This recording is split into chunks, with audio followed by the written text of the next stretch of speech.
இனிமேல் தங்கம் வாங்கணும்னா கொஞ்சம் கஷ்டம்தான். பட் அதுக்கேத்த மாரி மணி ஃப்ளோட்டும் மாறும். எல்லா சேலரீஸ் அது எல்லாமே பேசிக்காவே மாறும். மாறும்போது அவங்களும் அஃபோர்டபுளுக்கு வந்துடுவாங்க. ஆனா இதோட ரேட்டு பார்த்தா ரொம்ப ராக்கெட் மாரி ஏறிட்டே இருக்கு. நம்மளோட சேலரி பார்த்தா பேசஞ்சர் மாரி போயிட்டு இருக்கு.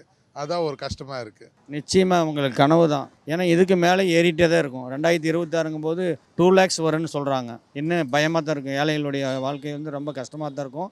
ஏழை குழந்தைகளுடைய திருமணங்கள் எல்லாம் இதனால தடைபடுற கூட வாய்ப்புகள் இருக்கு. யாராலும் மிடில் கிளாஸ்னால அஃபோர்ட் பண்ணவே முடியாது. ரொம்ப கஷ்டப்பா அது. எல்லா ஜனங்களும் ரொம்ப கஷ்டப்படுவாங்க இதில.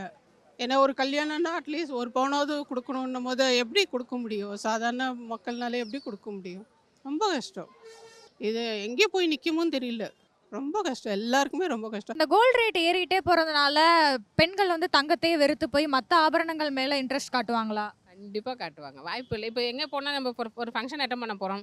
பார்க்கும்போது கோல்டு போட்டு தான் ஃபர்ஸ்ட்டு முன்னாடி பார்த்தீங்கன்னா, ரொம்ப பெருமையா இருந்தது. இப்ப அப்படி கிடையாதே.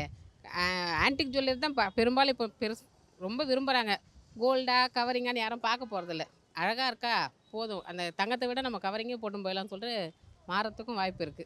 நான்லாம் இப்ப அந்த மனநிலைமைக்கு தான் வந்துட்டேன். ஓப்பனா சொல்லணும்னா.